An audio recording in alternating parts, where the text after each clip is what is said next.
Hello friends, I am Arpit and I am here with today's analysis. Today is 12th of October and we are going to deal with three very important topics today. The first topic is electoral bonds. Actually, the Supreme Court has decided to do a hearing or to conduct a hearing with respect to the usage of electoral bonds. That is why this electoral bonds was in news. Actually, there was an incident in which Supreme Court bonds, what are electoral bonds actually? So, this we will be covering. The second is Digital India.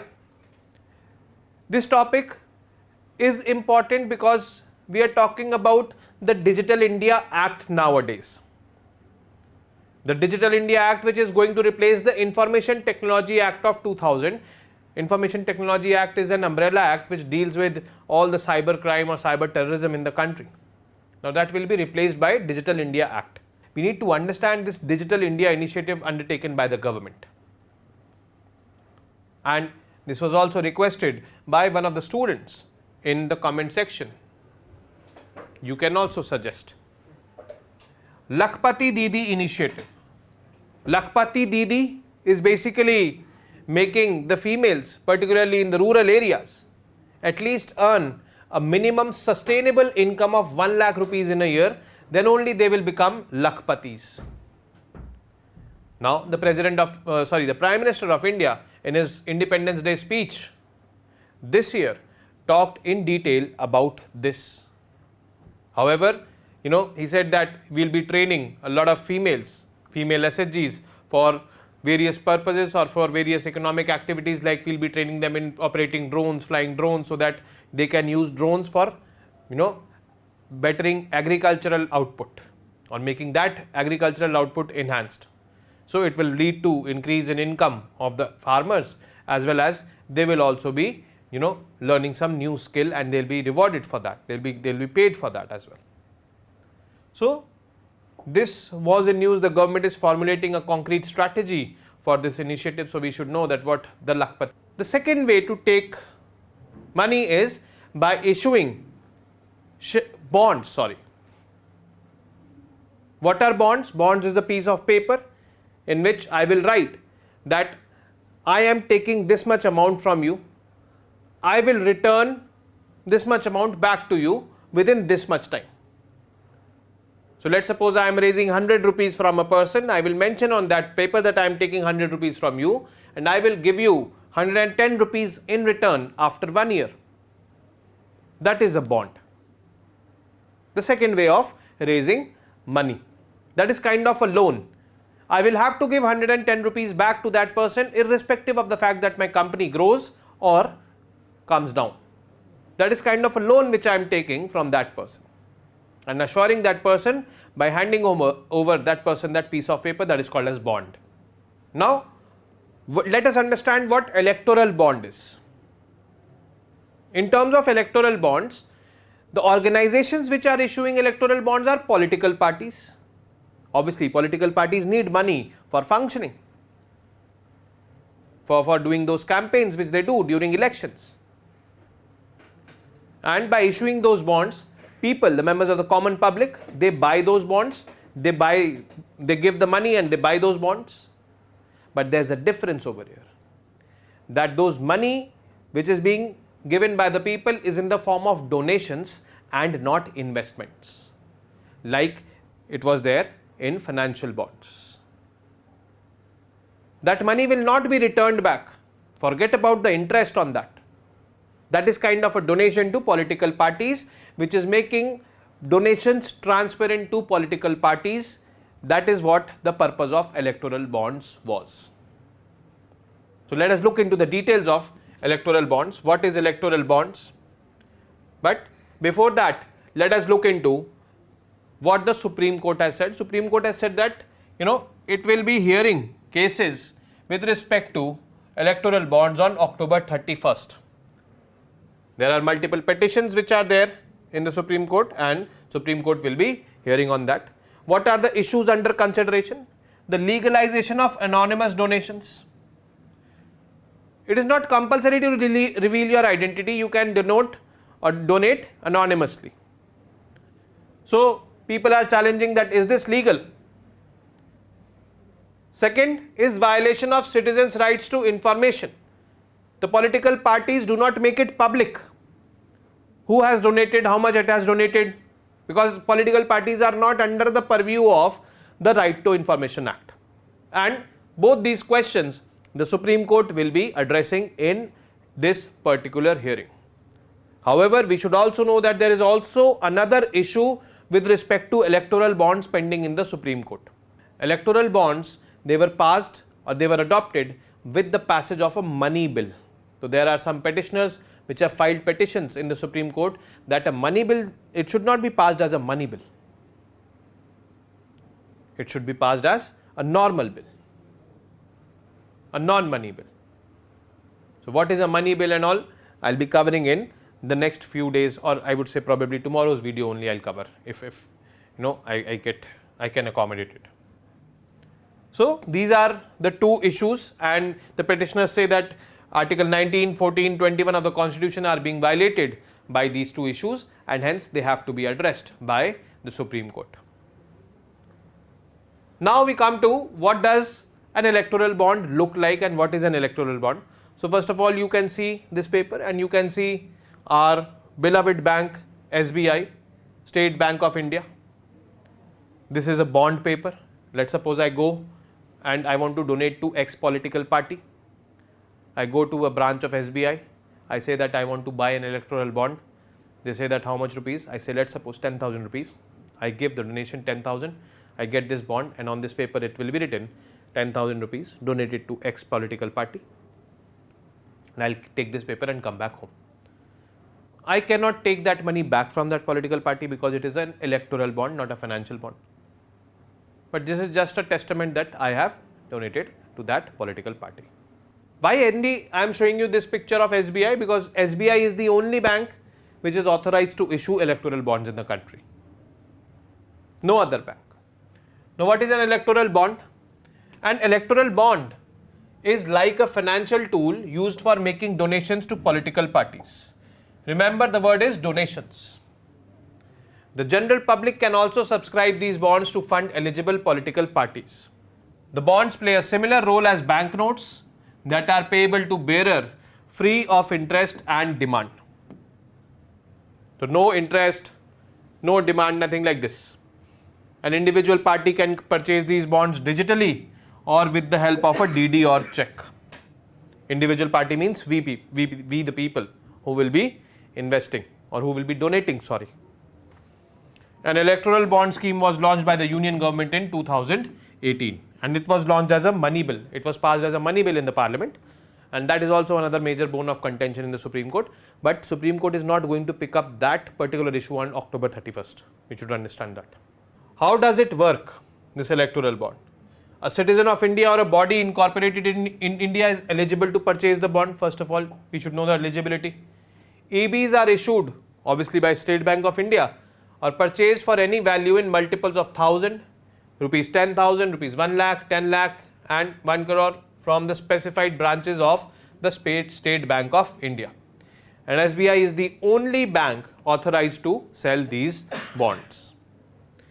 EBs have a life of only 15 days. Now what does this life of 15 days mean? Like let's suppose today I went, purchased a bond, electoral bond from a specified branch of for State Bank of India, and when I purchased it, State Bank of India will notify that political party X that you have a donation in your name. So then that political party X has 15 days to encash that donation in its bank account. If that political party fails to take that or to encash that donation in its bank account from SBI, from that branch of SBI, then automatically this donation will go to PM Relief Fund if any political party has not encashed it within 15 days. That is why the life is 15 days, means from the time of donation till encashing, because donation I am doing to SBI, that money is going to SBI. SBI will notify that political party, hello, I have received money for you, you want it? When that political party will say, yes, deposit it in my bank account, this is the bank account details, then only this means encashing. Then encashment will happen. But if that political party fails to encash it within 15 days of donation, that will automatically go to Prime Minister's Relief Fund. A party must have secured not less than 1% of the votes polled in the last general elections to the Lok Sabha or state legislative assembly elections. This is one such condition that which political party is eligible for taking donations via this route of electoral bonds. You should also remember one thing, that electoral bonds is one route of donating and not the only route of donating to the political parties. Cash donations are also there. But to bring in transparency in the system, electoral bonds were introduced. System of donating.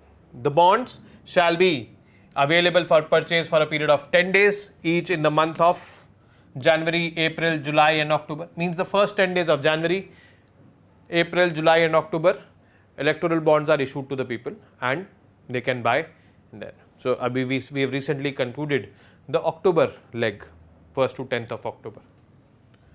The bond can be encashed by an eligible political party only through a designated bank account with the authorized bank.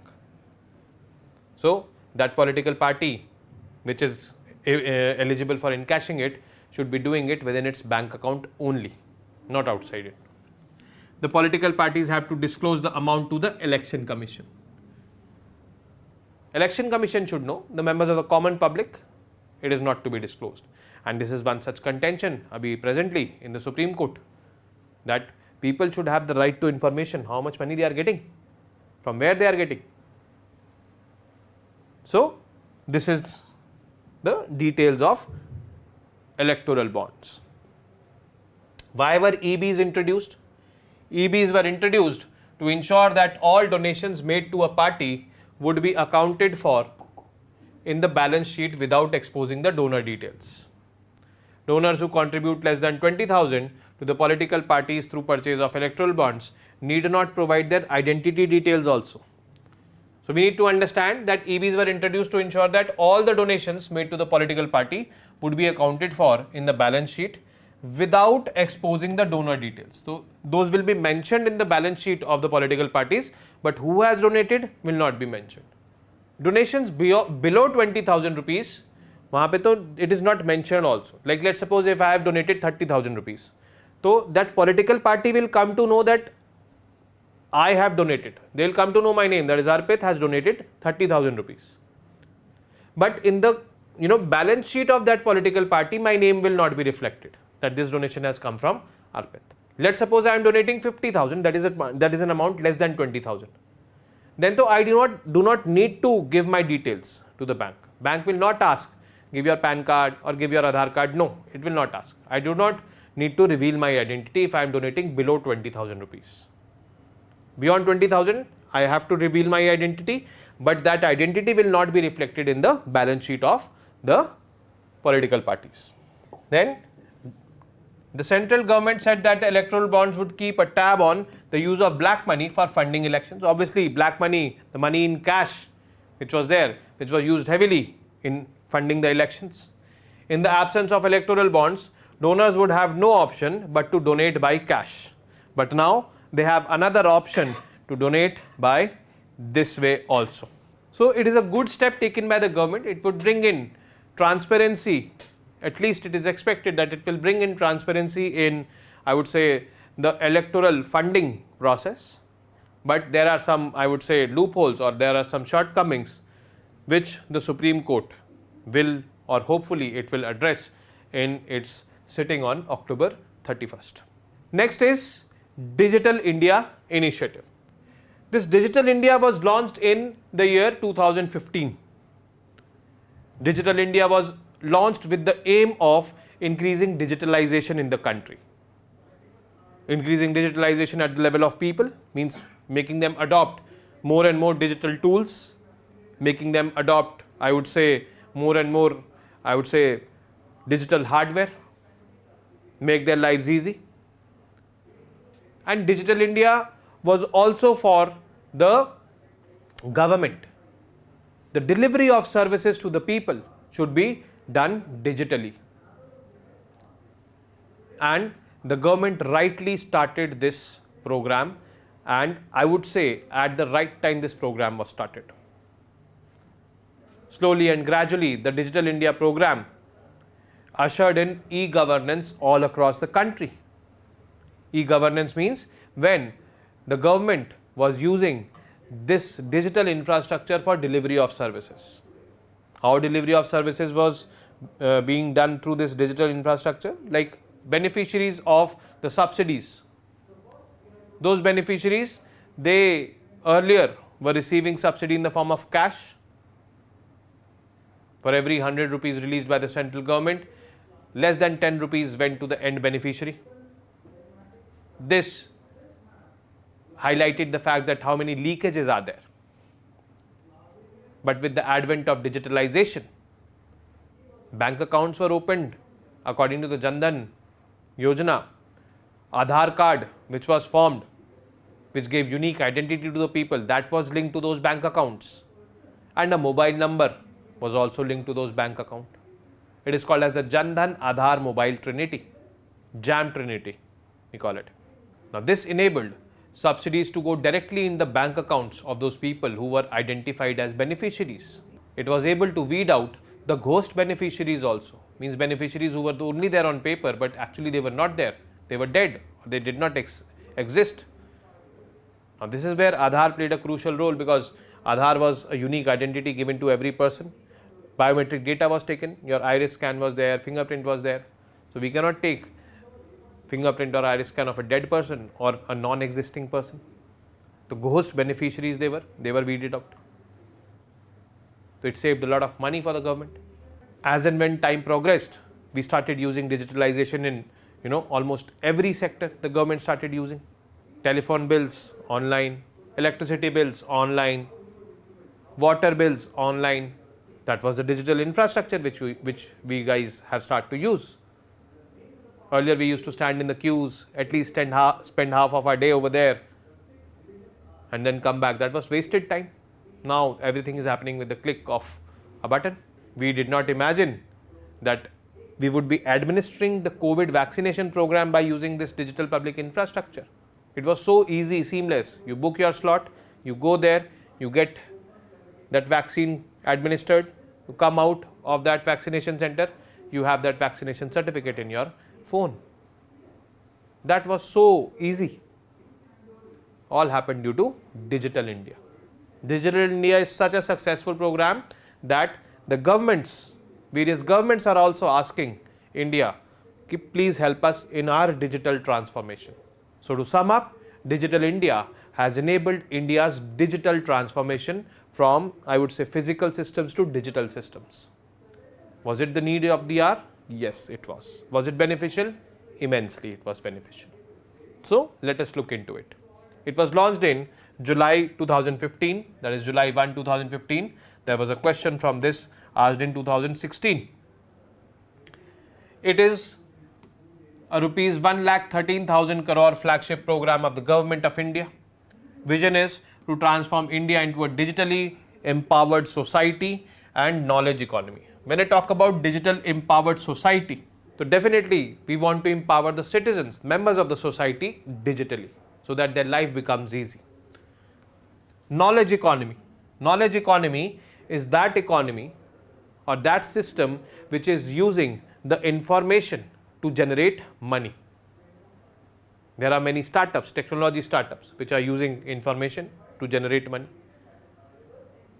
Digital platforms are there, like Ola is there, Uber is there, or you can say platforms like Blinkit are there, which are doing businesses on or from an application, digital application. Make My Trip, you have to go anywhere, you book your tickets. Even IRCTC is having a, I would say a digital platform. So when digital, I would say information and communication technology is used for generating money, that is called as knowledge economy, and India is excelling in that. Vision areas, digital infrastructure as a core utility to every citizen. Governance and services on demand, this should be available. Digital empowerment of citizens, they should be empowered because The poor people, they started getting subsidies directly in their bank account. Obviously, they became empowered. People started operating mobile phones, they started communicating with each other, they started getting information.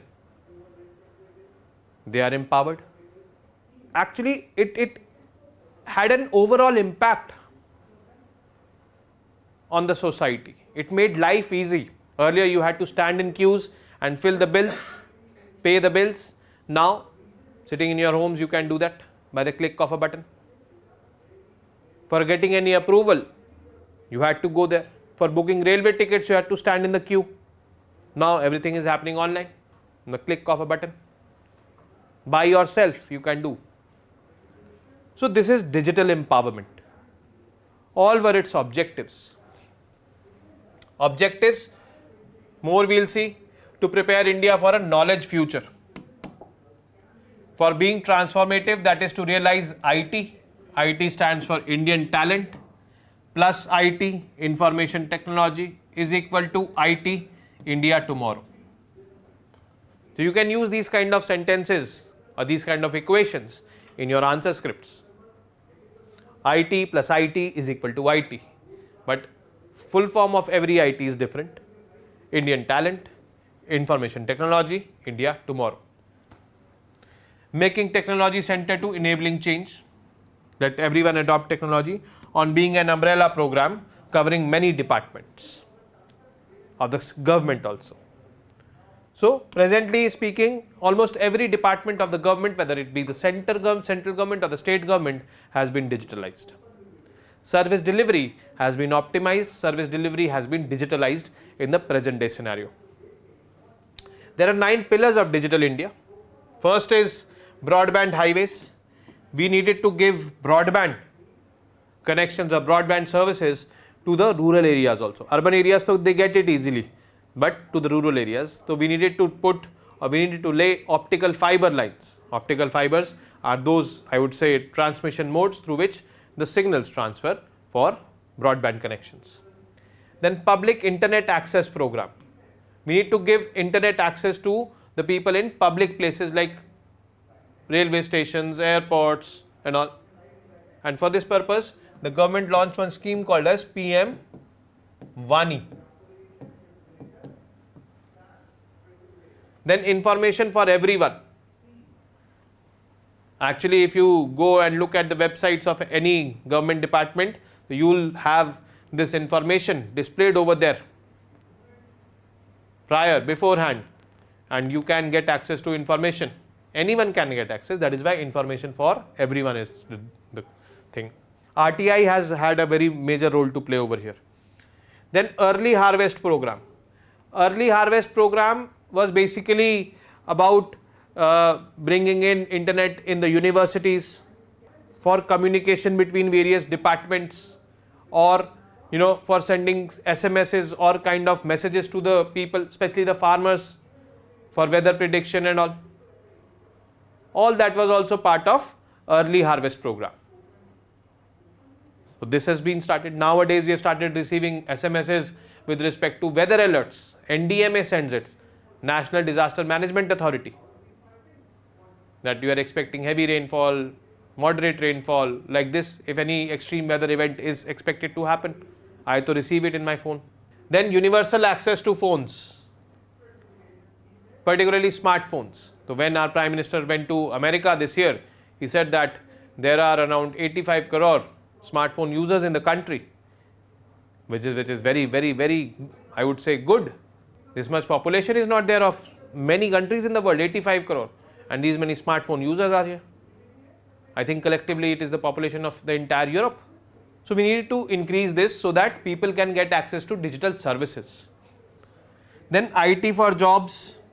Job creation should be there with respect to this particular segment, that is information technology.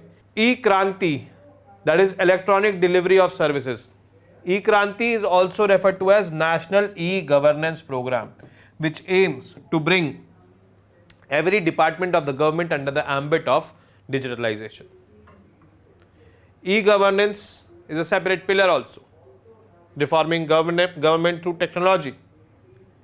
Electronic manufacturing, targeting net zero import. Net zero means how much you are exporting, that much you are importing also. So these are basically the 9 pillars of Digital India.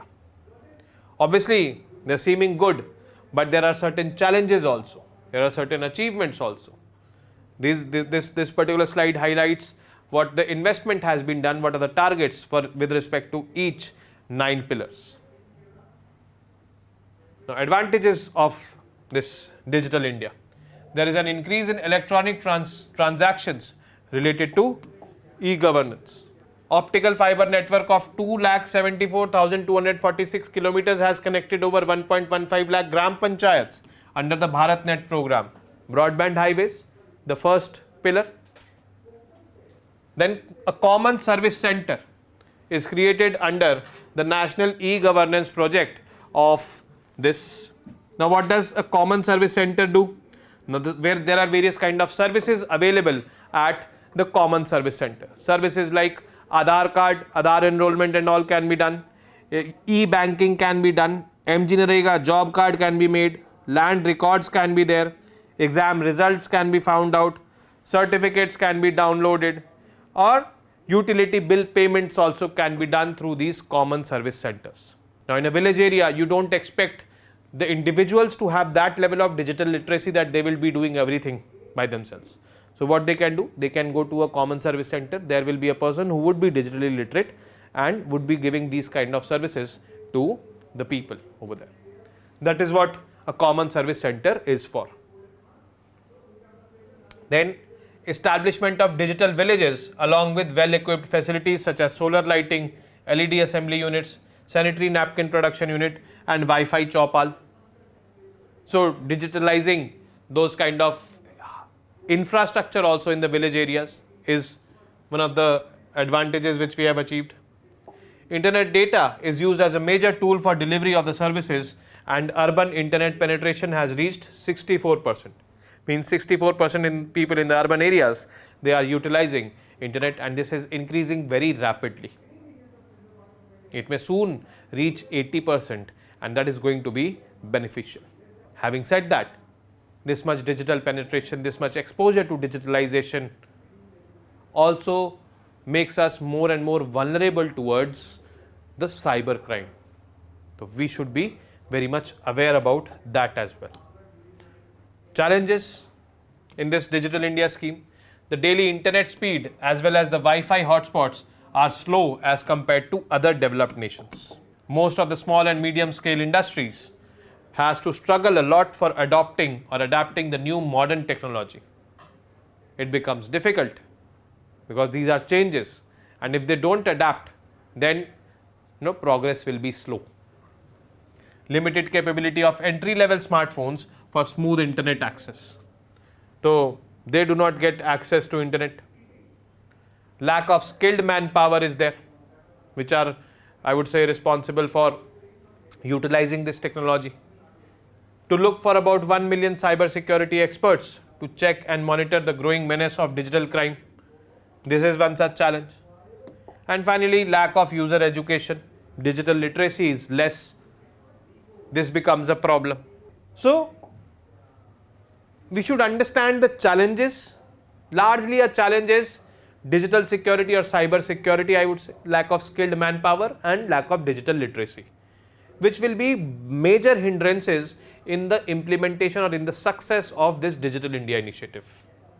This Digital India initiative is very important for us, has been the game changer in India's growth story so far.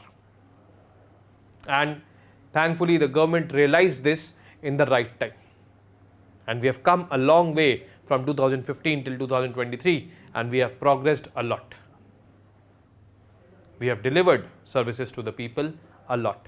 Services which were earlier denied to the people. Subsidies which were earlier denied to the people. That is the beauty of Digital India program. Many countries all across the world, including some developed countries, are also asking help.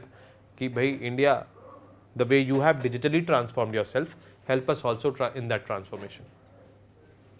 So we need to look at it in this holistic aspect. The Lakpa Didi initiative. This is an initiative which the Prime Minister of India talked about in his this year's Independence Day speech. When he was talking about the Nari Shakti, he was talking about empowering them. He was talking about teaching them new skills like operating a drone for giving agricultural inputs in the agricultural fields. This will not only improve the agricultural inputs, but it will also help them elevate their status. The main objective of Lakpati Didi initiative is to generate sustainable income for these females in the rural areas of at least 1 lakh rupees in a year. And this sustainable income should increase every year. Definitely, these females will become Lakpatis. So, let us look into it. Prime Minister recently chaired a high-level meeting to review the progress made in realizing his dream of making 2 crore Lakpati Didis in India. So, we have set a target, we means the Prime Minister himself has set a target of making 2 crore ladies or impacting the life of 2 crore females and making them Lakpatis, means increasing their level of income. It was announced by the Prime Minister in his Independence Day speech on August 15, 2023. Now, objectives of this is to encourage women to start micro enterprises within their villages. Under the Lakpati Didi initiative, the government aims to train 2 crore women. The program is aimed at training women in self-help groups so that they can earn a sustainable income of at least 1 lakh per annum per household. The initiative has been initiated by Deen Dayal Upadhyay Yojana National Rural Livelihood Mission (NRLM), wherein each SHG household is encouraged to take up multiple livelihood activities coupled with value chain interventions. Coupled with value chain interventions means, let's suppose someone is making papad, so the other people can make the packing of that papad. So, they are interlinked.